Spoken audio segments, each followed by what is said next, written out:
my preference was to write about celebrities, to be honest, who wanted to be written about. So it was very rare, for example, for me to ever write about Hugh Grant, because my belief was that my readers of my Showbiz column were not interested in him because he didn't seem to enjoy his job and was pretty miserable, whereas the majority of the people I write about actually love their job. They love the great things that come from being part of showbiz and celebrity, and they choose to put themselves out there.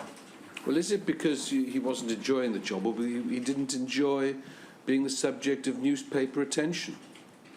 Well, I think you could argue it was one and the same, but to me, he didn't seem to be enjoying being a celebrity. Well, that's slightly different yet again. I mean, his job is to make films. Mm-hmm. I think his job is also, I mean, he would always attend red carpet premieres, for example. He would give interviews. So I think it's naive to say that you can be a major celebrity appearing in Hollywood films and never have any other parts of that job.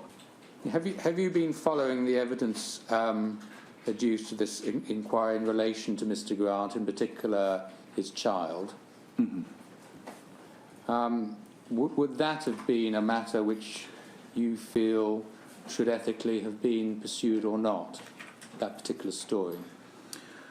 Well, I think not, unless he were. I mean, I think my belief is what happened is that no newspapers in this country did run that story because it was not confirmed by his public representatives.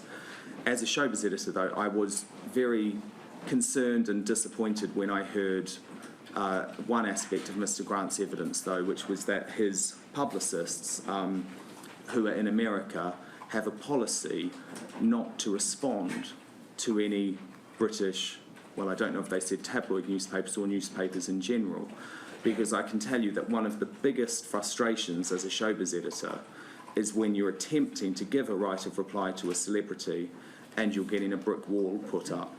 Because the whole point is no one wants to publish an inaccurate story.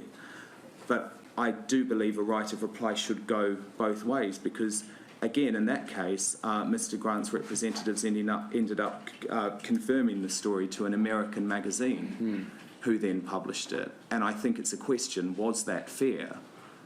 Because actually, if a newspaper is giving you the courtesy of a right of reply, why should there be a blanket decision never to respond? I definitely think there needs to be a two-way street.